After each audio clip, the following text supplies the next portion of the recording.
بسم اللہ الرحمن الرحیم۔ جی ناظرین اکرام، السلام علیکم ورحمۃ اللہ وبرکاتہ۔ آج ہم آپ کے لیے لے آئے ہیں کہ قارون کا خزانہ اور محل مل گیا، اور یہ بہت زبردست کہانی ہے۔ آپ سنیں گے تو آپ کا دل خوش ہو جائے گا اور قارون کی حقیقت ظاہر ہو جائے گی، اور کس طرح اللہ تبارک و تعالیٰ نے قارون اور اس کے محل کو برباد کر دیا اور زمین میں زیر زمین کر دیا اور خاک زمین میں ملا دیا۔ حاضرین، ویڈیو کی جانب بڑھنے سے پہلے قارون کا مختصر سا تعارف کراتے ہیں، جو حضرت موسیٰ علیہ نبینا علیہ السلام کے زمانے کا تھا۔ بہت ساری روایت میں بیان کیا گیا ہے کہ یہ حضرت موسیٰ علیہ نبینا علیہ السلام کا چچا زاد بھائی تھا۔ اس کی آواز بہت زیادہ خوبصورت تھی اور یہ تورات کا قاری تھا۔ یہ تورات بہت ہی خوش الہانی کے ساتھ پڑھا کرتا تھا۔ اللہ تعالیٰ نے اس کو اتنی دولت عطا کی تھی کہ اس کے خزانے کی چابیاں اونٹوں پر لادا کرتی تھی، اور اس کے خزانوں کی چابیاں اٹھانے کے لیے کئی گروہ متعین کیے گئے تھے۔ آخرکار اس نے ایسا کیا کیا کہ اللہ تبارک و تعالیٰ نے اس کو سزا دی اور اس کو زمین میں دھنسا دیا گیا۔ اس کا محل اتنا بڑا تھا کہ اس کی 3000 کمرے تھے۔ حال ہی میں اس کا محل دریافت ہوا ہے۔ چلے پہلے ہم آپ کو اس کے محل کے بارے میں بتاتے ہیں، اور اس کے بعد قارون کا واقعہ پڑھتے ہیں۔ بنی اسرائیل کے مشہور بادشاہ قارون کا محل مصر کے جنوب مغربی صوبے الفیوم میں نہرو جنوب مغربی جانب واقع ہے، اور کہا جاتا ہے کہ یہ قارون کا خاص محل ہے، جس کے نام کا ذکر قرآن مجید میں کیا گیا ہے، اور اللہ عز و جل نے اس کو مذکورہ محل میں زمین میں دھسا دیا تھا، اور مذکورہ محل میں 3000 کمرے ہیں، اور اس میں داخل ہونے والا راستہ بھٹک جاتا ہے اور باہر آنے تک دماغی توازن کھو بیٹھتا ہے۔ تاہم جو ماہرین مصری ہیں وہ ہمیں بابر کراتے ہیں کہ قارون کا حقیقی محل کے علاقہ دینا واقع تھا۔ قدیم زمانے کے مصریوں نے اس کو قصر نہرون کا نام دیا، اس لیے کہ اس کے قریب نہر قارون واقع ہے۔ اس کو کثرت تلاطم کی وجہ سے دیا گیا۔ ابتدائی اس کو مہرون قارون کا نام دیا گیا تھا، جو بعد میں اس کو نہر قارون کہا گیا۔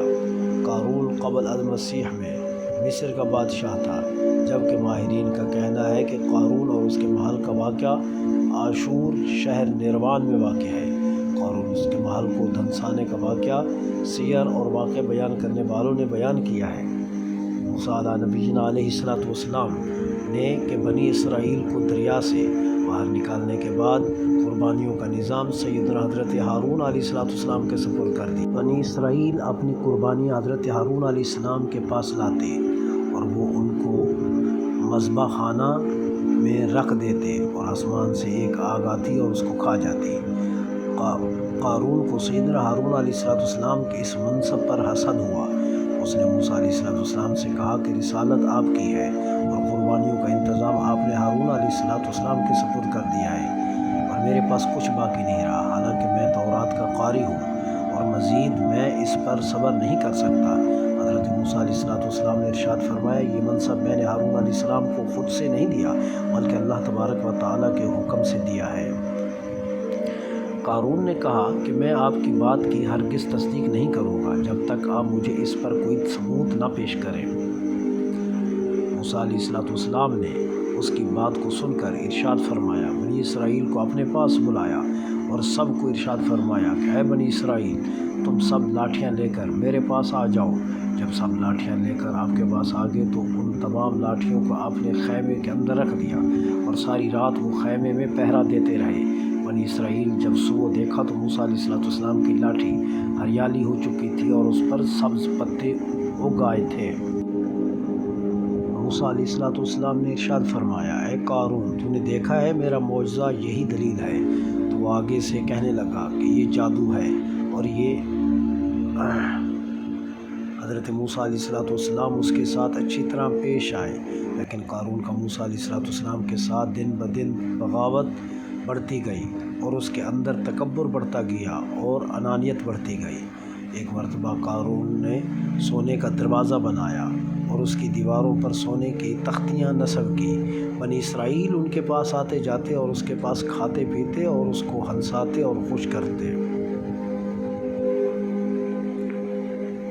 جب زکوٰۃ کا حکم نازل ہوا تو قارون موسیٰ علیہ السلام کے پاس آیا اور اس نے موسیٰ علیہ السلام سے وعدہ کیا کہ وہ اپنے مال، سونا اور چاندی میں سے 1000واں حصہ زکوٰۃ نکالے گا۔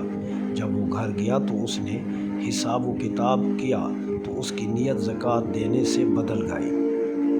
تم نے موسیٰ علیہ السلام کی ہر بات مانی اور ہر بات میں اطاعت کی، اب وہ تمہارے مال لینا چاہتا ہے اور اس بارے میں تم کیا کہتے ہو؟ انہوں نے کہا کہ آپ ہمارے بڑے ہیں، ہم وہی کریں گے جو آپ حکم دیں گے۔ قارون نے کہا کہ تم فلاں بدکار عورت کے پاس جاؤ اور اس سے معاوضہ مقرر کرو کہ وہ موسیٰ علیہ السلام پر تہمت لگائے۔ پھر اگر ایسا ہوا تو وہ موسیٰ علیہ السلام کو چھوڑ دیں گے۔ تو اس کے بعد وہ بد چلن عورت کے پاس گئے اور اس کو 1000 دینار اور 1000 درہم کی لالچ دی اور بہت سارے مال و متاع کی بھی لالچ دی اور اس عورت کو تیار کر لیا۔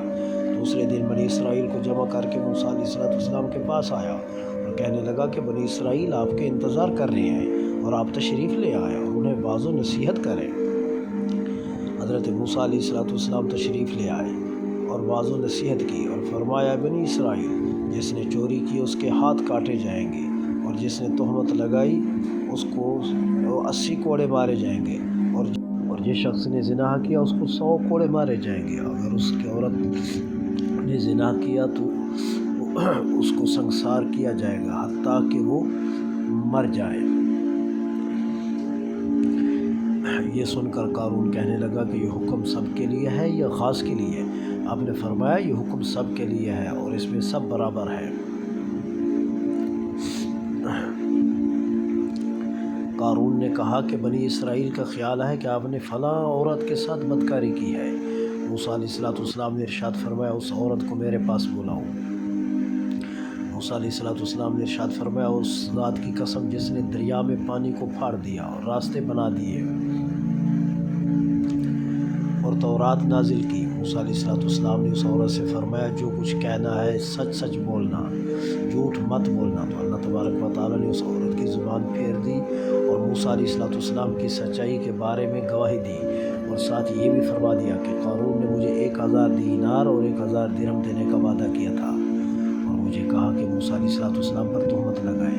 یہ سن کر حضرت موسیٰ علیہ السلام اللہ کی بارگاہ میں سجدہ ریز ہوئے اور عرض کرنے لگے، اے باری تعالیٰ، اگر میں تیرا رسول ہوں تو پھر تو قارون پر اپنا غضب نازل فرما۔ اللہ تعالیٰ نے وحی نازل فرمائی کہ اے موسیٰ، میں نے زمین کو تیرے تابع کر دیا ہے اور جو کچھ تو کہے گا زمین وہی کرے گی۔ حضرت موسیٰ علیہ السلام نے ارشاد فرمایا، اے بنی اسرائیل، مجھے قارون کی طرف اسی طرح رسول بنا کر بھیجا گیا ہے جس طرح فرعون کی طرف مجھے رسول بنا کر بھیجا گیا تھا۔ اور مزید فرمایا کہ جو قارون کا ساتھی ہے وہ قارون کے ساتھ کھڑا رہے اور جو میرا ساتھی ہے وہ یہاں آ جائے۔ یہ سن کر جو قارون کے ساتھ تھے وہ سب کے سب اس کو چھوڑ گئے اور موسیٰ علیہ السلام کے پاس آ گئے اور موسیٰ علیہ السلام نے زمین کو حکم دیا کہ قارون کو پکڑ لے۔ قارون کو زمین نے پکڑ لیا اور دھنسانا شروع کر دیا اور جب گھٹنوں تک زمین میں چلا گیا تو اس وقت وہ چیخنے چلانے لگا اور رونے لگا۔ مزید حضرت موسیٰ علیہ السلام نے زمین کو حکم دیا کہ اس کو اپنے اندر دھسا لے حتیٰ کہ وہ سینے تک دھس گیا۔ پھر وہ چیخنے لگا، چلانے لگا اور معافیا مانگنے لگا حتیٰ کہ حضرت موسیٰ علیہ السلام نے زمین کو حکم دیا اور زمین نے اسے اپنے اندر دھسا لیا حتیٰ کہ زمین اوپر سے مل گئی۔